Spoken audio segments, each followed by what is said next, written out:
এক গ্রামে এক বিধবা বাস করত। বৃদ্ধার সাথে থাকতো তার ছেলে আর ছেলের বউ। বৃদ্ধার পরিবারটি খুব গরিব ছিল। তার ছেলের পেশা ছিল মাছ ধরা, কিন্তু তার ছেলে ছিল নিঃসন্তান। বৃদ্ধার চোখও একটু একটু করে নষ্ট হয়ে যাচ্ছিল। বৃদ্ধার মনে দুঃখের শেষ ছিল না। তবে বৃদ্ধা ছিল খুব ধার্মিক। সে নিয়মিত দেবতার কাছে প্রার্থনা করত। হে প্রভু, আমাকে সাহায্য করো। দিন দিন আমার চোখ নষ্ট হয়ে যাচ্ছে, আমি কিছুই দেখতে পারছি না। আমাকে তুমি সাহায্য করো। হে প্রভু, আমার ছেলে নিঃসন্তান, তুমি আমার ছেলেকে সন্তান দান করো। আমরা খুবই গরিব প্রভু, আমাদেরকে তুমি সাহায্য করো। আমরা দুমুঠো ঠিকমতো খেতে পাই না, আমাদেরকে সাহায্য করো প্রভু। বৃদ্ধা এভাবে প্রতিদিন তার দেবতাকে ডাকত, তার কাছে অনেক কিছু চাইতো। একদিন তার দেবতা খুব খুশি হয়ে তাকে দেখা দিল। হে বৎস, আমি তোমার প্রার্থনায় খুব খুশি হয়েছি।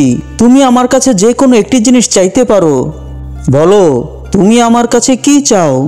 এই কি প্রভু, আপনি আমাকে দেখা দিলেন। আজ আমি খুব খুশি হয়েছি যে আপনি আমার ডাকে সাড়া দিয়েছেন। কিন্তু প্রভু, আমি যে কোনো একটা জিনিস চাইতে পারবো, কিন্তু এখন আমি কি চাইবো? একদিকে আমার চোখের দৃষ্টি কমে যাচ্ছে, অন্যদিকে আমার কোনো নাতিপুতি নেই। একদিকে আমরা খুবই গরিব, কিছুই নেই আমাদের কাছে। এখন আমি আপনার কাছে কি চাইবো? হে প্রভু, আপনি কি আমাকে কিছুদিনের সময় দিতে পারেন, যাতে আমি ভেবেচিন্তে আপনার কাছে চাইতে পারি? ঠিক আছে বৎস, আমি তোমাকে সময় দিলাম। যখন তুমি তোমার সিদ্ধান্ত ঠিক করবে, তখন আমাকে ডাকবে, আমি তোমাকে দেখা দিব। ধন্যবাদ প্রভু, আপনাকে অনেক অনেক ধন্যবাদ। তারপর বৃদ্ধা অনেক ভাবতে লাগলো, কি চাওয়া যায়, কি চাওয়া যায়।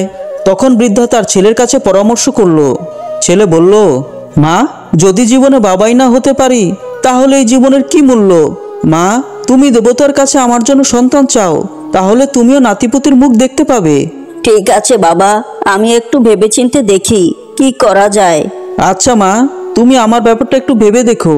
তারপর বৃদ্ধা তার এক প্রতিবেশীর সাথে কথা বলল। প্রতিবেশী বলল, তোমার ছেলের সন্তান হয়ে কি হবে? তোমরা নিজেরাই তো খেতে পারো না, সন্তান হলে তাকে কি খাওয়াবে?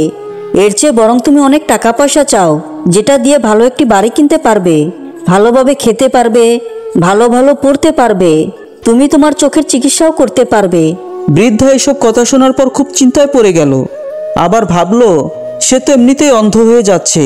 সে যদি তার ছেলের ইচ্ছা পূরণ করে বা অনেক টাকা পয়সা চায়, কোনোটাই সে দেখতে পারবে না। তারপর বৃদ্ধা অনেক ভাবতে লাগলো, কি চাওয়া যায়, টাকা পয়সা, ছেলের জন্য সন্তান, নাকি তার দৃষ্টিশক্তি? অবশেষে বৃদ্ধা একটা সিদ্ধান্তে পৌঁছতে পারলো। কিছুদিন পরে যখন দেবতাকে আবার ডাকলো, তখন তার দেবতা তার সাথে আবার দেখা দিল। দেবতা বলল, বৎস, বলো, এখন তুমি আমার কাছে কি চাও? হে প্রভু, আমি আমার ইচ্ছা এখন আপনার কাছে বলতে চাই। আমার ইচ্ছা হলো, আমার নাতনি একটা রাজপ্রাসাদে বসে সোনার চামচে দুধ খাচ্ছে।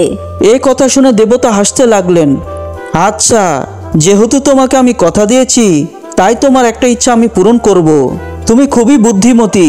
তুমি এমন একটা ইচ্ছা আমার কাছে করলে, যে ইচ্ছার মাধ্যমে তোমার সব সমস্যা দূর হয়ে যাবে।